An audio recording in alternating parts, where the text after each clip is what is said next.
Lo que queremos hacer esta tarde es, en primer lugar, quiero hablar muy brevemente sobre el santuario. Hay mucho que se puede decir, tomaría mucho tiempo cubrir todos los aspectos del santuario. Anoche cubrimos un tema. En esta tarde quisiera hablar un poquito de cómo se presentan las doctrinas de la Biblia en el santuario. Luego, después de eso, vamos a abrir la sesión para preguntas y respuestas. Tenemos unas hojas de papel que vamos a repartir. Queremos ahora mismo que las personas que tengan preguntas levanten la mano y vamos a darle un papel para que puedan anotar las preguntas. Luego vamos a reunir todas las preguntas y vamos entonces a contestarlas. Levanten la mano si tienen alguna pregunta que quieran hacer y entonces se van a repartir esos papeles y las van escribiendo mientras vamos trazando el tema aquí al principio. Quiero hablarles en esta tarde un rato nada más sobre cómo todas las doctrinas de la Iglesia Adventista y de la Iglesia en general se encuentran registradas en el santuario. Y voy a hacer el santuario aquí nuevamente. Ustedes recuerdan que lo pusimos anoche.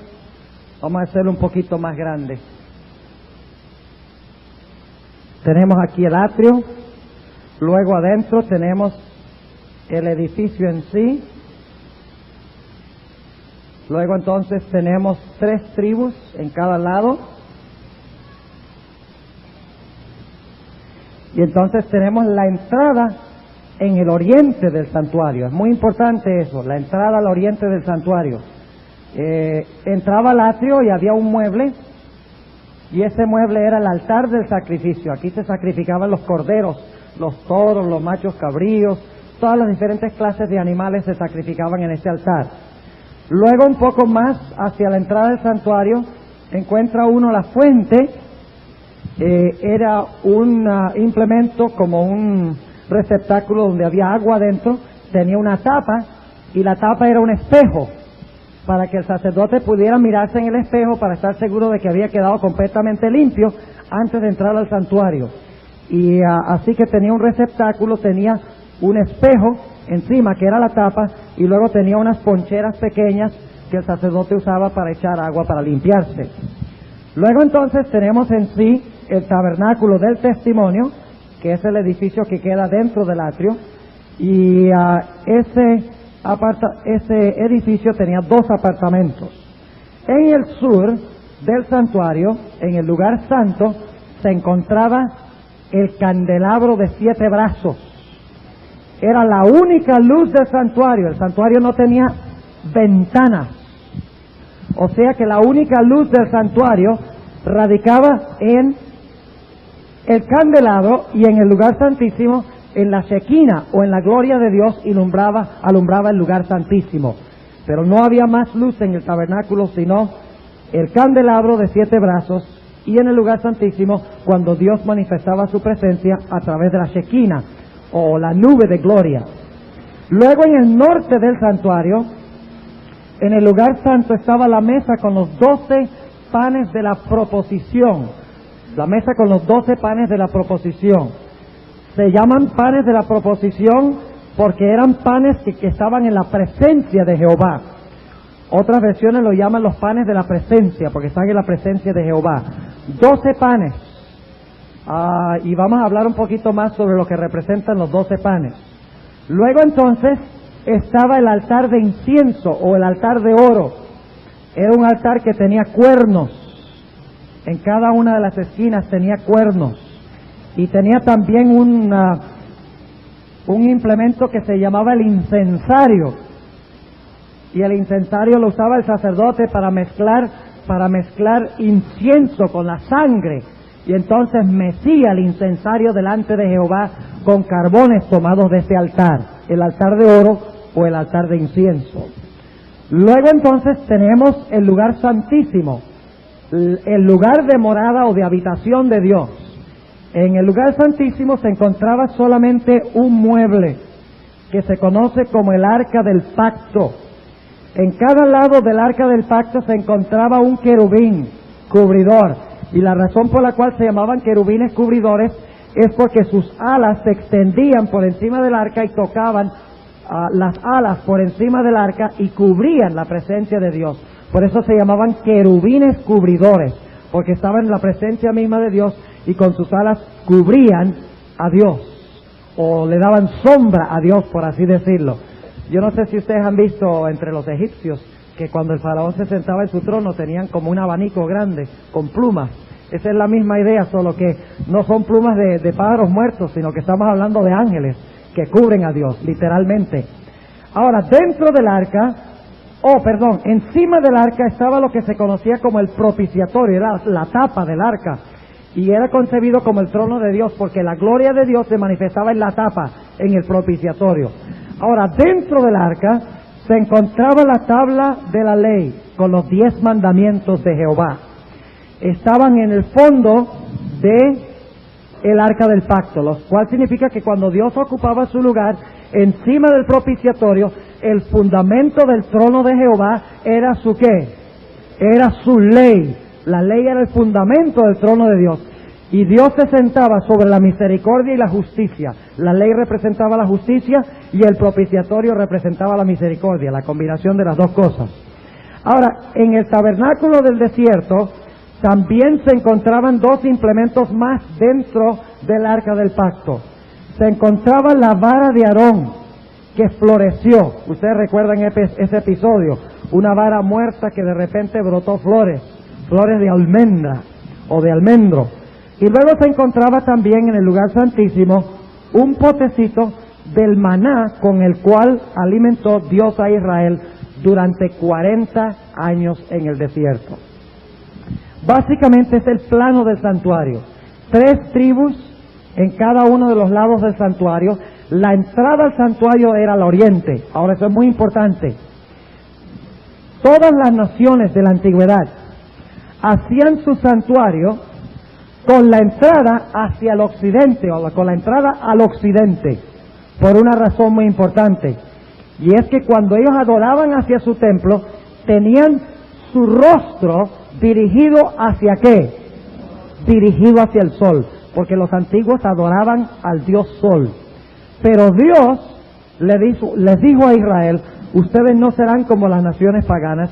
Cuando ustedes adoren hacia el templo con sus espaldas hacia el sol, porque cuando uno adora de esta forma, a la entrada oriental del tabernáculo, el sol está ¿dónde? El sol está atrás, no adelante. Ahora, hay que recordar también que los antiguos no concebían las direcciones del compás como nosotros. Para los antiguos no era, y yo estoy un poquito aquí desubicado, ¿dónde es norte? ¿Norte hacia allá? Muy bien. Norte, nosotros decimos norte, sur, este y oeste. Técnicamente eso no es correcto. Técnicamente, norte es para arriba, sur es para abajo, este es la mano derecha y oeste la mano izquierda. Y así lo concebían los antiguos. Para ellos arriba era norte y abajo era sur. Ellos comprendían las direcciones del compás de esa forma. Ahora, ¿por qué es importante eso? Encontramos que las direcciones del compás de Dios siempre son norte y oriente. Siempre en la Biblia. Por ejemplo, en Amós 8, 11 y 12, dice que la gente va ¿a qué direcciones del compás buscando palabra de Jehová? Irán errantes de mar a mar, ¿y de dónde? Y al oriente y al norte, porque ellos no irían al occidente y al sur, porque esas no son las direcciones del compás de Dios. Ellos no van a buscar la palabra de Dios en el occidente y en el sur. ¿De qué dirección del compás viene Cristo? Del oriente. ¿Dónde se encuentra el trono de Dios? A los lados del norte. Fíjense, Salmo 48, 2, Isaías 14, 12 al 14, dice que el trono de Dios se encuentra en el norte. ¿Dónde queda el norte? ¿Dónde vive Dios? En el cielo. ¿Dónde es el norte entonces? El cielo. ¿Y el sur queda para dónde? Queda para abajo, abajo de la tierra. Y el este y el oeste. Ahora, yo no sé si ustedes han notado, vamos a poner aquí norte, oriente, occidente y sur. Las direcciones del compás negativas son el oeste y el sur. Yo no sé si tenemos algún matemático aquí. ¿Cuáles son los cuadrantes positivos? este y este. ¿Cuáles son los cuadrantes negativos? Este y este, aún en la matemática, ¿cierto? ¿Por qué? ¿Saben por qué? Hay una razón, y es una razón teológica. Estos polos son negativos por la sencilla razón de que el sol se oculta en el occidente y alcanza la oscuridad, su mayor profundidad, ¿dónde? En el sur. ¿Y dónde se origina la luz? En el oriente. ¿Y dónde está la luz en su mayor apogeo? En el norte. Por eso en la Biblia el occidente y el sur son direcciones del compás de Satanás. ¿No dice la Biblia que él habita en el abismo? ¿Satanás habita en el abismo? ¿Habita abajo? Claro que sí, porque él habita en medio de las ¿qué? En medio de las tinieblas. Es el príncipe de las tinieblas. Por eso el occidente, donde comienzan las tinieblas, y en el sur, donde se profundizan las tinieblas, es el lugar de habitación de Satanás. Por eso son polos negativos. Mientras que los polos positivos es donde se origina la luz y donde alcanza su mayor apogeo. Ahora podemos entender por qué en el sur del santuario está el candelabro. Porque en el sur del santuario es el lugar donde esperaríamos que hubiese ¿qué? Tinieblas. Así que, ¿qué pone Dios allí? Dios pone allí la luz para alumbrar, exactamente. Ahora, cuando Dios el Padre encarnó a Jesús,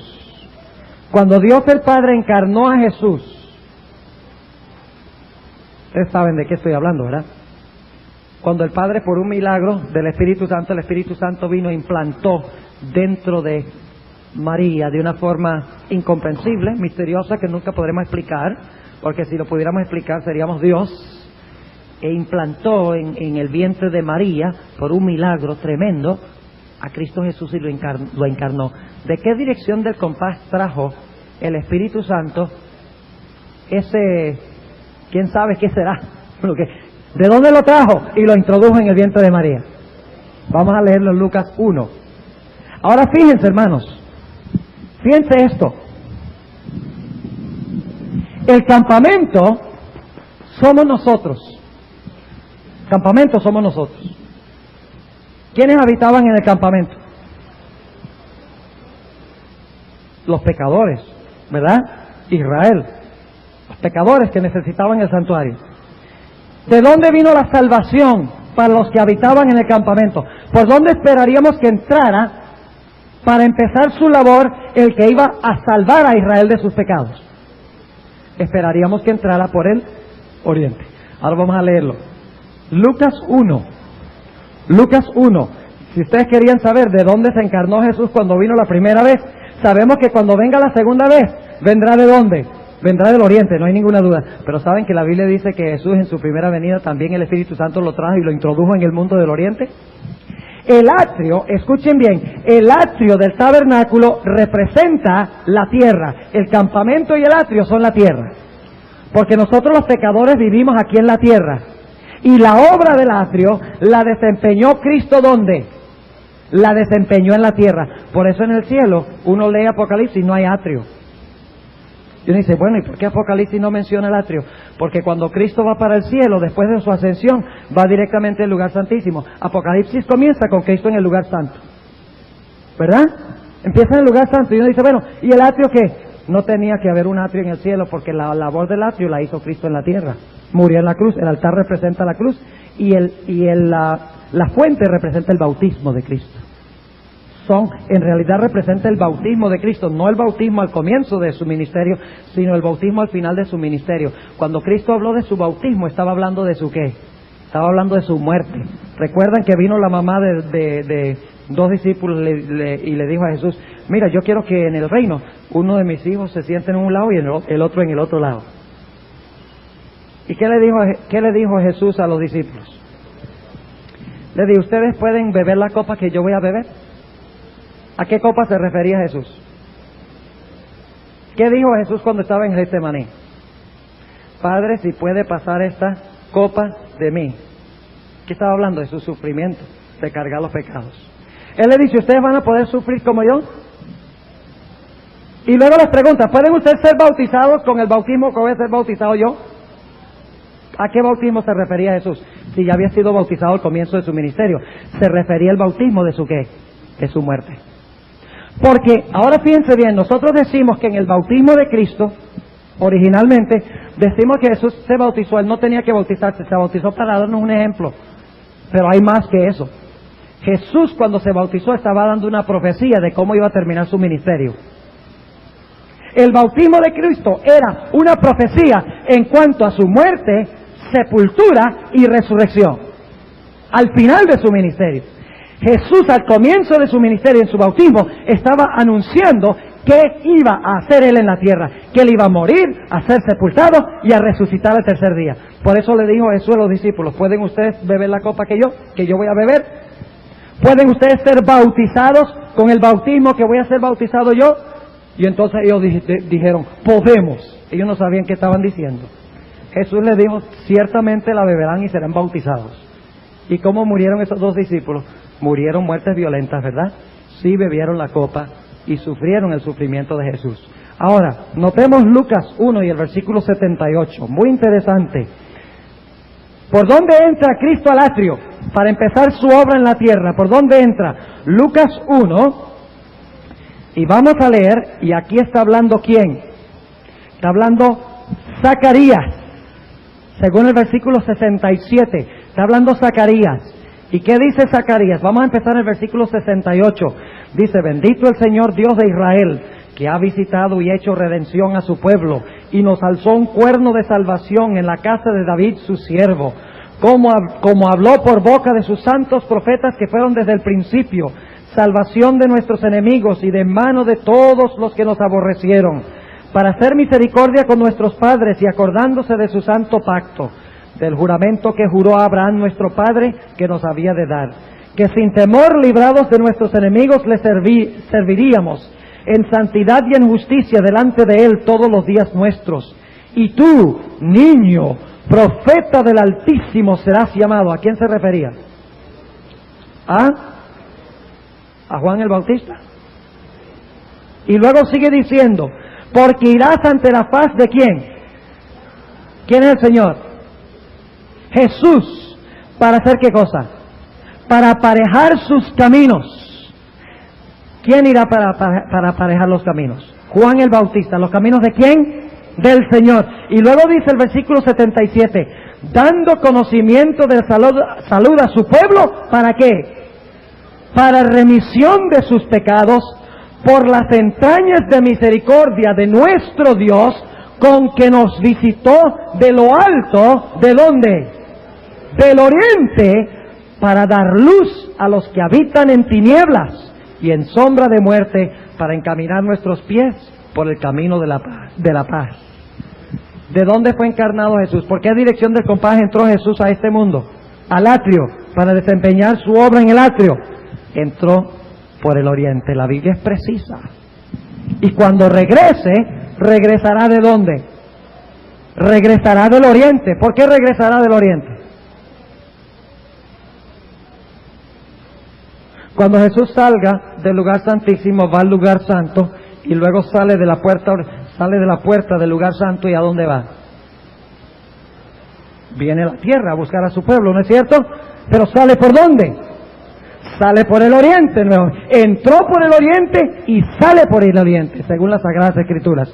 Ahora, hablemos un poquito de las doctrinas bíblicas que se encuentran en el santuario. Y yo quisiera darles la oportunidad a ustedes de que me mencionaran una doctrina bíblica, y vamos a buscar esa doctrina como se refiere en el santuario.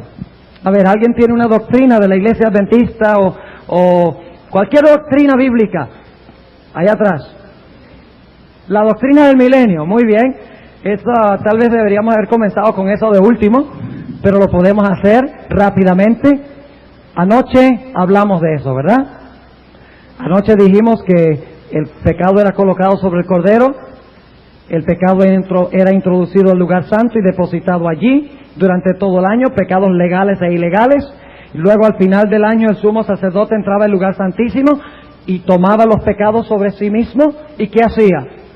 Salía del lugar santísimo al lugar santo, venía a la entrada y colocaba los pecados sobre la cabeza ¿de quién? Sobre la cabeza de Azazel. ¿Y Azazel era enviado a dónde? Era enviado al desierto, al destierro, ¿verdad? Y luego el sacerdote bendecía, pronunciaba esa bendición de Números, el capítulo 6, donde dice: Jehová te bendiga y te guarde. Jehová haga resplandecer su rostro sobre ti y te dé su paz. ¿Saben ustedes que esa bendición la decía el sumo sacerdote cuando concluía el día de expiación? La investigación de los casos de los hijos de Dios, de los santos. ¡Qué interesante! Y luego dice: Dios colocará sus sellos sobre su pueblo, dice ahí en el capítulo 6 de Números.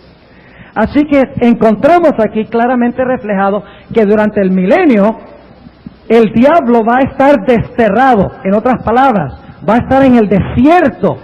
Y luego entonces, después del milenio, ustedes recuerdan que después de que era desterrado, todavía quedaba una obra que hacer. Todavía tocaba encargarse de quiénes. Luego venía el sacerdote y decía: ahora vamos a ver quiénes eran los que no se afligieron en el día de expiación. Quiénes no vinieron a mí. Quiénes no ayunaron. Quiénes no abatían sus almas confesando el pecado y abandonando el pecado. Y luego se investigaban los casos de esas personas y qué pasaba con esos individuos. Eran cortados de medio del pueblo. Ahora yo les pregunto, cuando eran cortados de medio del pueblo, ¿a dónde eran cortados? ¿A dónde eran apedreados, por ejemplo? ¿Ah? Eran apedreados ¿dónde? Fuera del campamento. Vamos a Apocalipsis 20, un detalle muy interesante. Apocalipsis, el capítulo 20. Cada vez eran apedreados fuera del campamento de los santos. Ahora noten lo que dice Apocalipsis, el capítulo 20, y vamos a leer en el versículo 7. Apocalipsis 20 y el versículo 7. Noten qué interesante.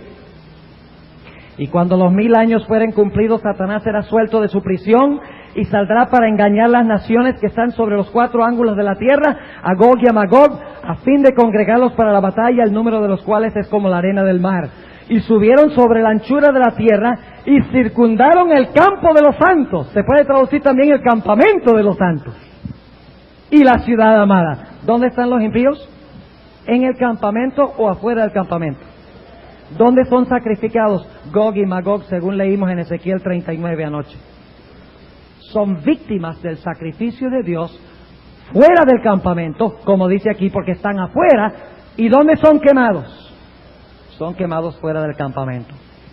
Y así expían sus propios pecados. ¿Sabe que los impíos expían sus propios pecados? El único problema es que en el proceso de expiarlos quedan eternamente separados de Dios. Porque si yo no reclamo la sangre de Cristo en mi lugar, entonces yo tengo que derramar mi propia sangre. Si otro no muere por mí, yo tengo que morir por mí. El problema es que si yo muero por mí, no puedo vivir más. ¿Entiende lo que estoy diciendo? Así que después del milenio hay víctimas.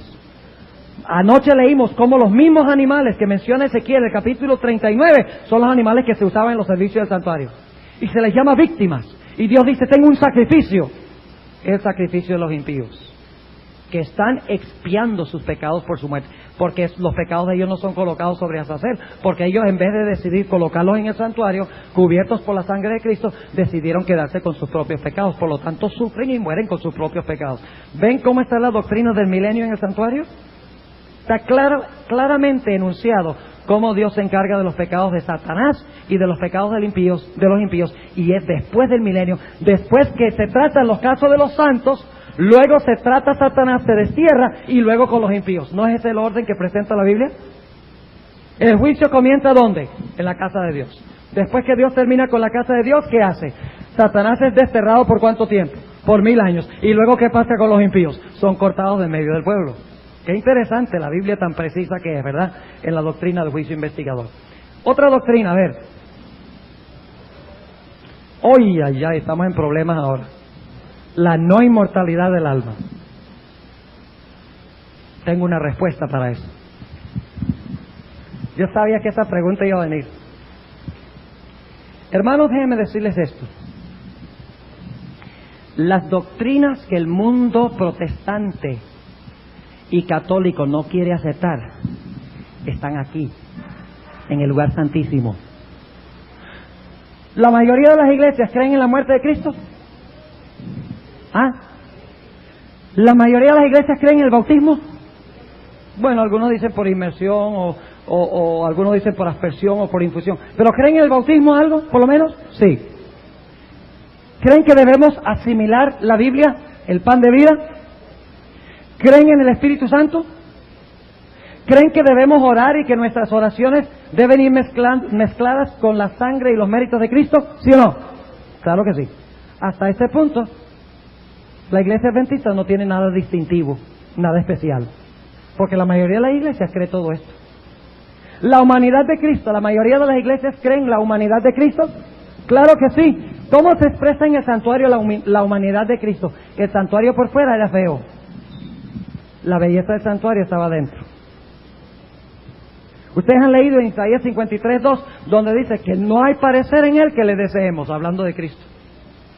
Era un hombre común y corriente de su época. No vino deslumbrante como era Saúl, que era más alto que todos los demás. Y la gente decía, este es el rey de Israel. No, Jesús era un hombre común de su época. No tenía ningún parecer para que lo desearan. No es que era feo, es que era normal. Pero la belleza de Cristo radicaba en su interior, en su carácter, y tenemos eso ilustrado allí. La mayoría de las iglesias aceptan de que Cristo fue humano y fue divino, pero cuando llegamos al lugar santísimo, ahí es que se separan a los adventistas de las demás iglesias.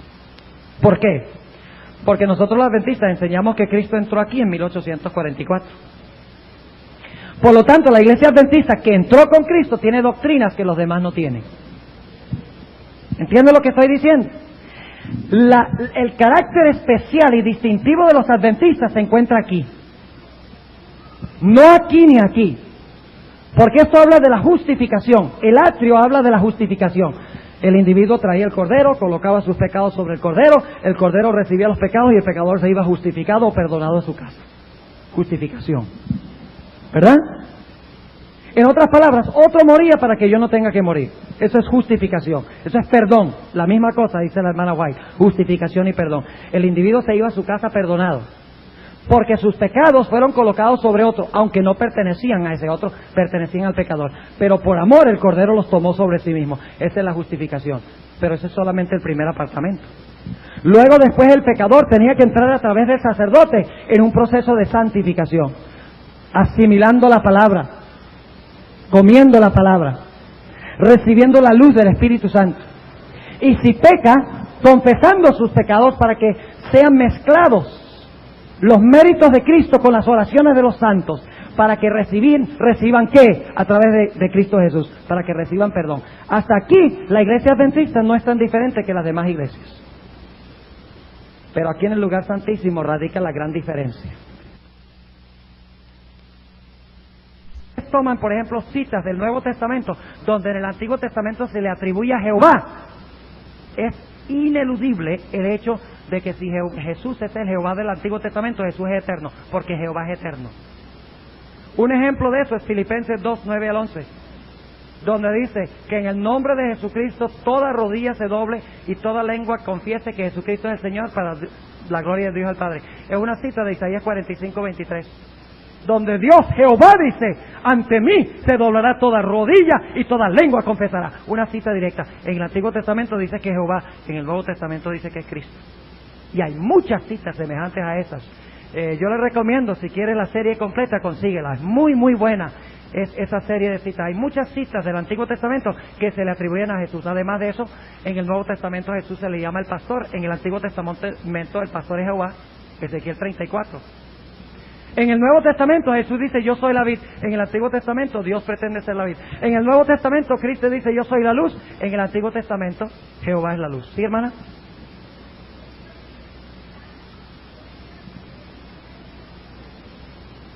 Correcto. No, yo entiendo.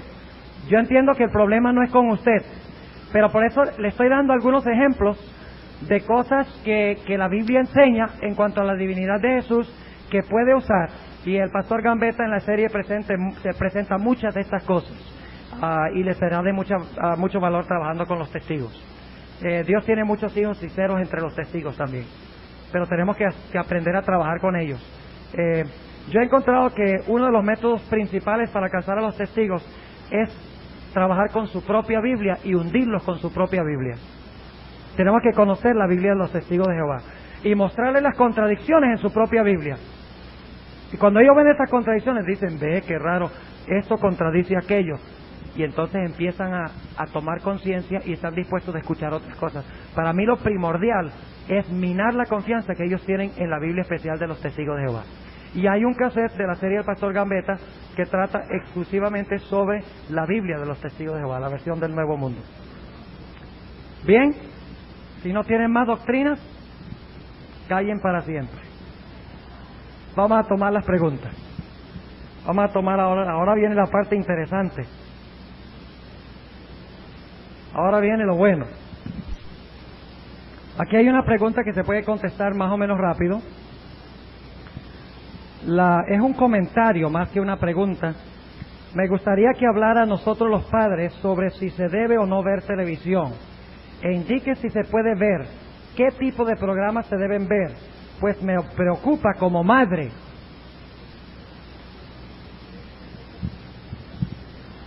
Es una pregunta que se puede extender la respuesta. Yo tengo un cassette que se titula Somos lo que comemos, que puede ayudarles a contestar esa pregunta más extensamente. Pero hay un principio de la Biblia que nos ayuda a escoger.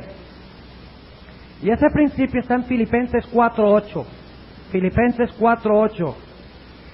Y si usted ve un programa en televisión que no cuadra con este texto, entonces no deje ver estos programas. Dice aquí en Filipenses capítulo 4 y el versículo 8, dice: por lo demás, hermanos, todo lo que es verdadero. ¿Qué enfatizan las novelas? La verdad. Óigame, la intriga, la mentira y la chismografía, etcétera.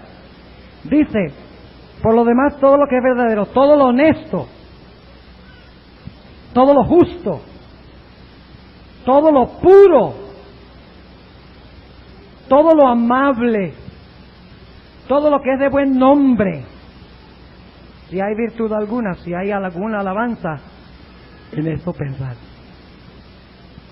Si hay algún programa de televisión que enfatiza el sexo, la violencia, la deshonestidad, el crimen, derramamiento de sangre, etcétera, yo creo que la explicación es obvia de que no debemos ver eso.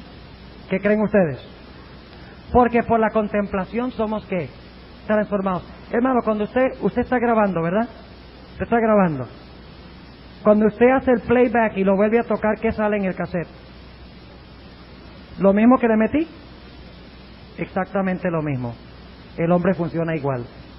Si usted mete basura, lo que va a salir es basura.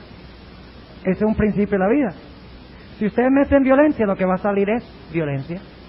Si ustedes meten sexo ilícito, lo que va a salir es ¿qué? Más tendencia a practicar el sexo ilícito.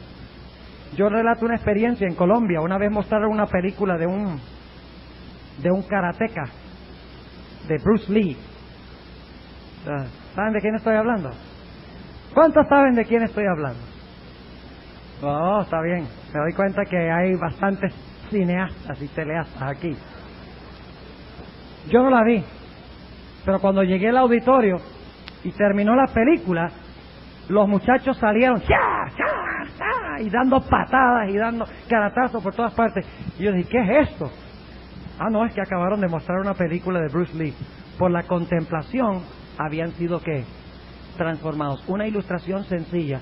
Si hay cosas que no cuadran con lo que dice Filipenses 4:8, sería preferible no ver esos programas de televisión. Y si usted es esclavo de la televisión, mejor no tenerlo en la casa. El televisor no es malo, dicho sea de paso. El televisor tiene mucho poder para el bien, pero lamentablemente Satanás lo ha usado para mal. En su vasta mayoría lo ha usado para el mal. Así que esa es una corta recomendación. Vamos a ver aquí. Los ángeles que estaban junto al arca, ¿eran verdaderos o eran figuras?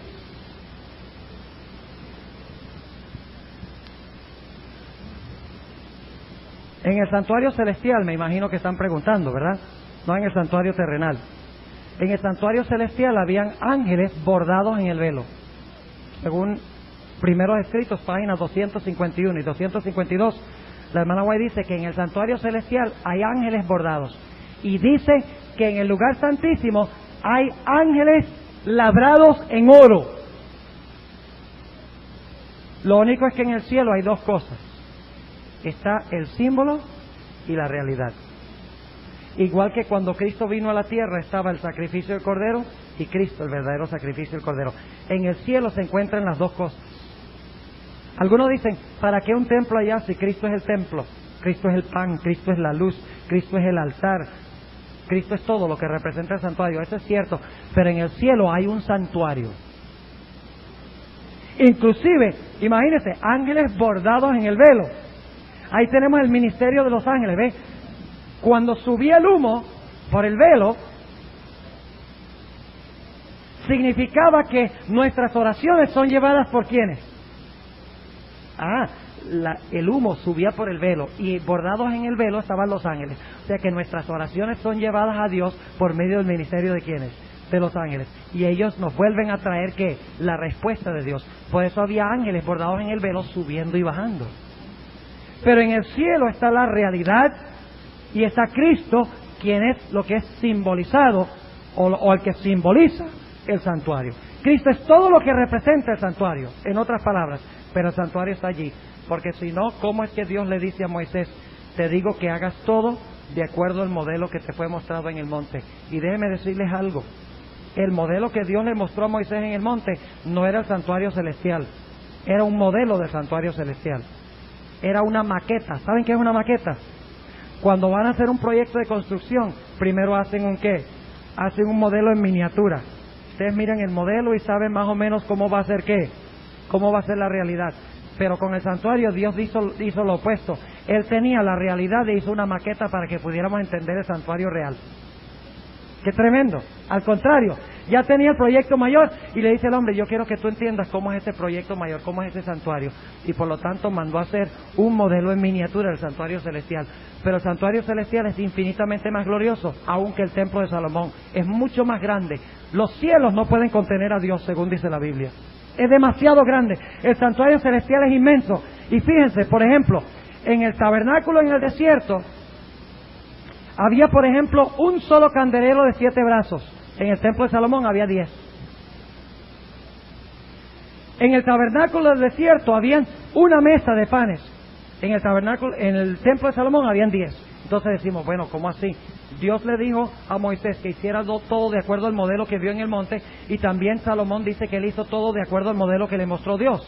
Entonces, ¿cómo puede ser que hay dos modelos que son contradictorios? No es que son contradictorios, porque decir 7 brazos de un candelabro y 10 candelabros de 7 brazos es la misma cantidad proporcionalmente. Es lo mismo decir 7 que decir 70, porque proporcionalmente son un múltiplo ¿de qué? De 7, exactamente. Lo que Dios está diciendo es, mi tabernáculo en el desierto era un modelo en miniatura.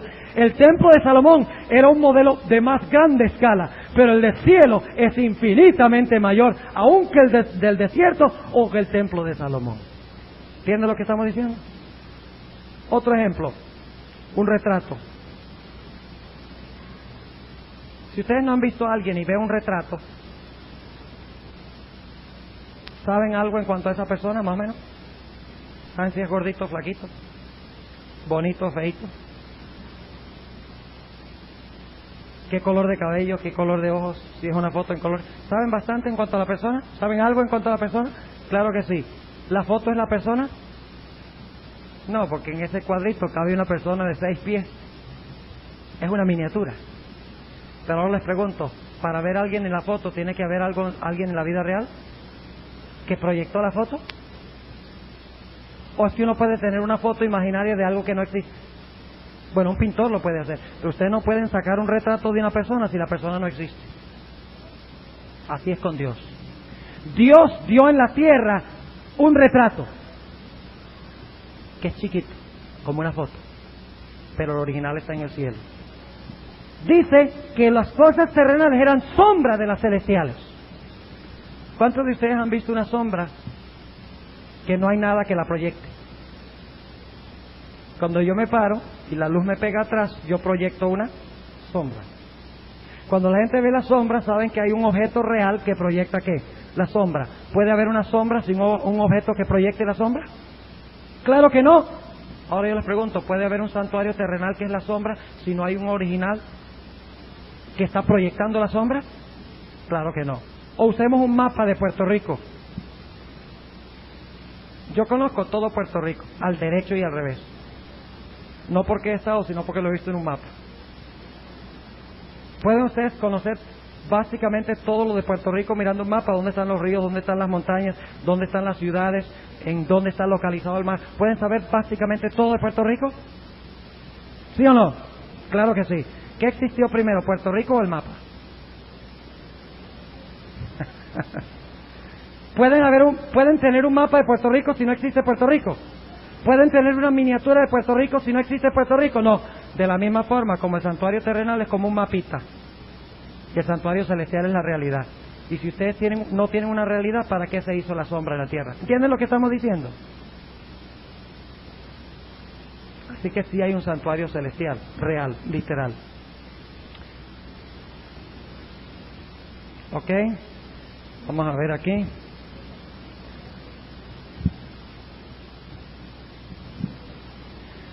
Ay, estas preguntas son difíciles de contestar, pues eso hay que entrar en mucho detalle, pero vamos a ver. Por favor, necesito explique bíblicamente. Yo conozco esta letra. ¡La conozco! No le voy a decir quién es porque no firmó el papel. Es que es tan linda la letra que es inconfundible. No es por lo que es fea, sino por lo que es bonita. Por favor, necesito explique bíblicamente el por qué la Iglesia Adventista enfatiza tanto en los escritos de la dama llamada Elena G. de White. Y la otra, en la Biblia, donde se habla acerca de que en este tiempo se necesita una profetisa. Muy bien. La Biblia tiene un testimonio claro en cuanto a eso. Vamos a notar en Apocalipsis el capítulo 12. Apocalipsis el capítulo 12, que ya hemos estudiado, dicho sea de paso. Ya hemos estudiado esto antes durante la semana, y voy a contestar lo más rápidamente posible.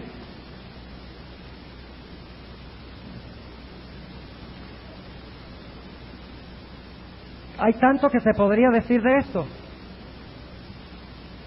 pero vamos a resumir y decir nada más una cosa corta en cuanto a ello.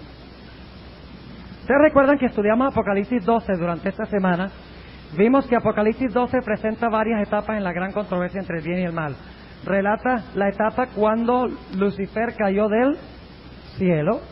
Luego relata el conflicto que se realizó cuando Cristo nació, cuando el dragón se paró al lado de la mujer. Luego relata la victoria de Cristo, ¿dónde? En la cruz. Note que va en orden cronológico: el cielo, luego va más adelante al nacimiento de Jesús, luego va más adelante la victoria de Cristo en la cruz, y luego dice que cuando Cristo se le escapa a Satanás, persigue Satanás la iglesia ¿por cuánto tiempo? Por 1260 años. ¿Y cuándo son esos años? ¿De qué fecha a qué fecha? 538 a 1798. ¿Vamos bien? Así que aquí vamos, la batalla en el cielo, quién sabe cuándo fue. El nacimiento de Cristo fue en el año 4 antes de Cristo.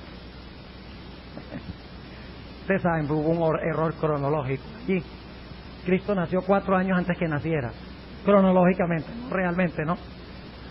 La cruz alrededor del año 31, luego los 1260 años, 1798, y luego entonces dice que ¿quién ayuda a la mujer? La tierra ayudó a la mujer. ¿Y representa qué? ¿Qué representa la tierra? ¿Qué país se levantó para ayudar a la mujer? Los Estados Unidos. Muy bien. ¿Qué se levantó alrededor también de la misma fecha, 1798? Y ahora noten, cuando Satanás ve esto, hace una guerra final ¿contra quién? Contra el remanente. ¿Cuándo se levanta el remanente? ¿Antes de 1798 o después? ¿Ustedes están durmiendo? Yo dormí 1 hora esta tarde, así que yo estoy despierto. Y si me duermo estoy en problemas. ¿Están despiertos? ¿El remanente se levanta después de qué fecha? ¿Tiene que levantarse después de qué fecha? Después de 1798.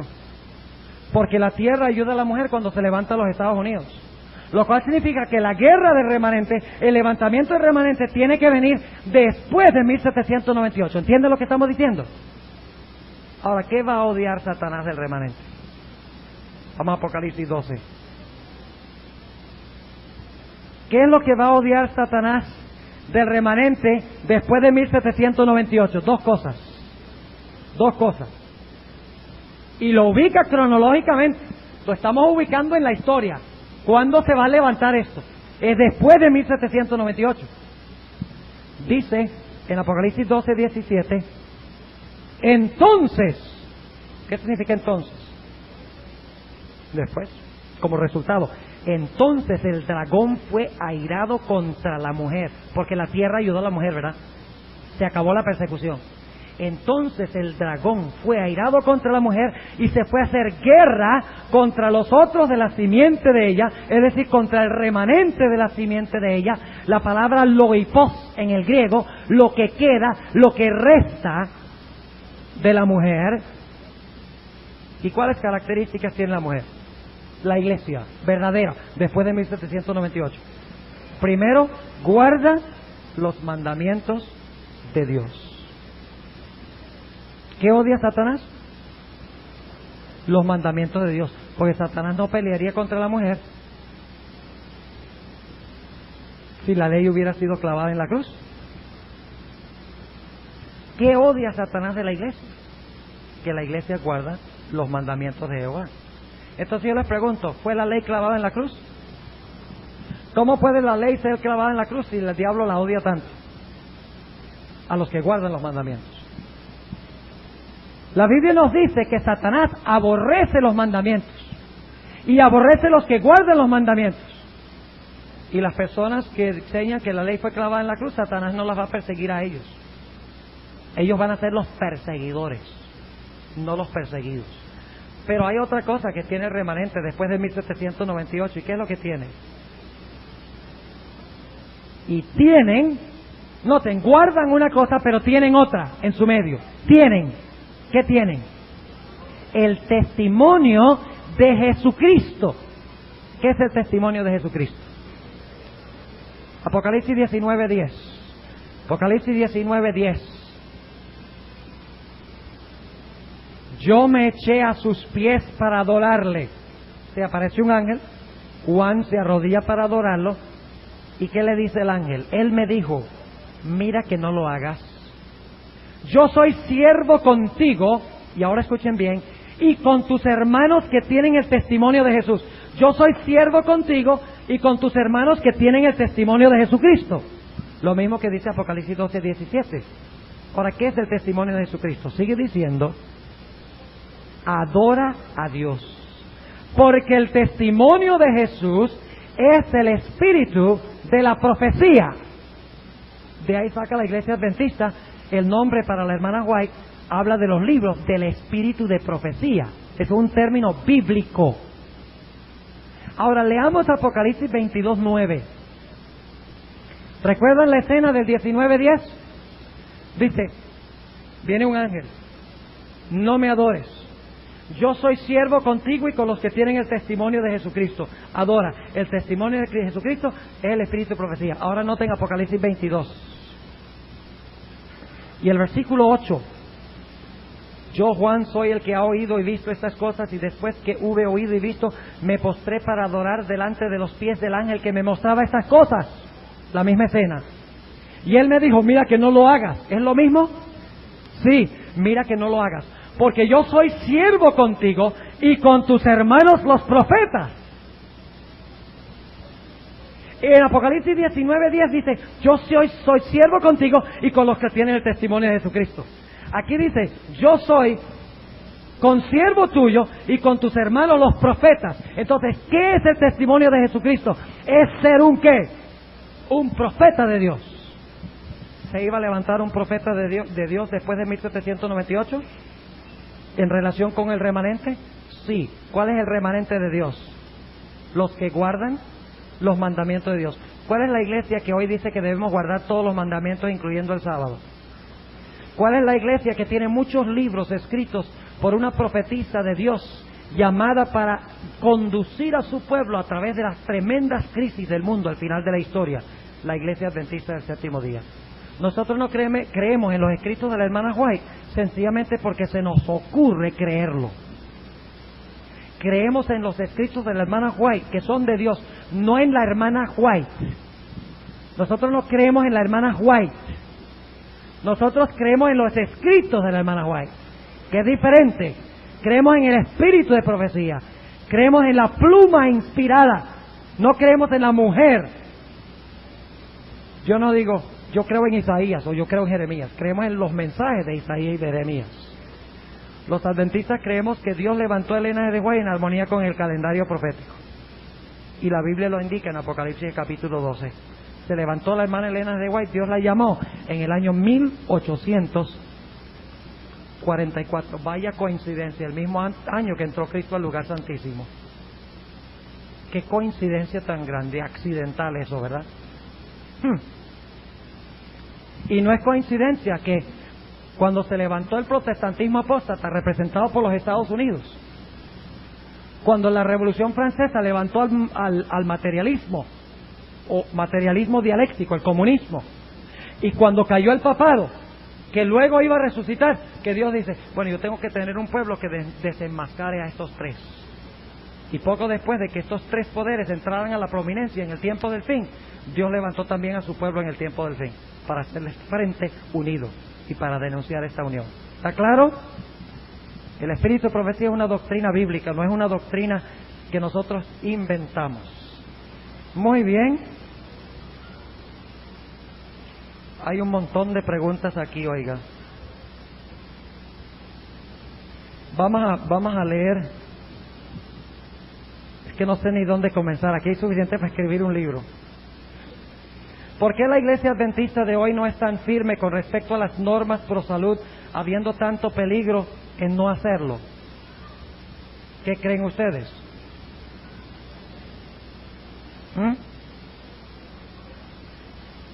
Porque Dios ya cambió las normas de la salud, ¿cierto? Porque nosotros hemos cambiado. Ahora, no digamos por qué la iglesia adventista. Recuerden que yo soy miembro de la iglesia adventista. La iglesia adventista está en apostasía. Recuerden que el que vive en casa de vidrio no tira piedras. El que sea sin pecado que tire la primera piedra. Y es muy fácil criticar y decir, esto anda mal y aquello no sirve y esto anda paupérrimo y esto está apostasía y aquello es malo, y que nuestra religión se convierte puro en cosas negativas. No significa que no hay cosas negativas en la iglesia. Estamos tratando con seres humanos. ¿Hay alguno aquí que no es un ser humano? ¿Hay alguno aquí que nunca cometió un pecado, que no tiene ni un defecto? Si nosotros criticáramos menos y trabajáramos más, tendríamos una iglesia más viva. Si nosotros criticáramos menos y diezmáramos más, la iglesia estaría mejor. Si nosotros criticáramos menos y nos consagráramos más, tendríamos una mejor iglesia. Pero lamentablemente las críticas matan a la iglesia. Ahora, se han bajado mucho las normas de la Reforma Pro Salud, y no solo las normas de la Reforma Pro Salud, todas las demás normas también. Y es triste, las normas de Dios no han cambiado. Nosotros somos los que hemos cambiado. Y debemos volver nuevamente a los hitos, debemos volver otra vez nosotros a lo que Dios ha enseñado, lo que Dios nos ha instruido. El hecho de que se bajen las normas no significa que es aceptable bajarlas. Debemos mantenerlas en alto y ser diferentes que el mundo, porque las normas de Dios no cambian de un día para otro. Las normas de Dios son para siempre iguales. Óigame, aquí hay una serie, aquí hay alguien que hizo como 10 preguntas, una sola persona, sobre las 7 cabezas y los 10 cuernos. Vamos a dejar eso de último, porque eso no sé si vamos a alcanzar a hablar, es demasiado extenso. Se dice que el arca para el fin aparecerá otra vez. ¿Qué dice usted al respecto? ¿Y qué consecuencia traerá para el fin? El arca del pacto fue ocultada por Jeremías antes de la destrucción de Jerusalén por Nabucodonosor, porque Jeremías no quería que cayera en manos incircuncisas. Dice la hermana White en el libro Profetas y Reyes que fue ocultada el arca en una cueva y que Dios al final de la historia sacará las tablas y se las presentará al mundo como un testimonio de que han estado violando la ley de Jehová. Así que esa es la respuesta. Ciertamente el arca del pacto será descubierta y las tablas de la ley se sacarán para reprender al mundo por estar viviendo en transgresión en contra de la ley de Jehová. Me gustaría saber cómo...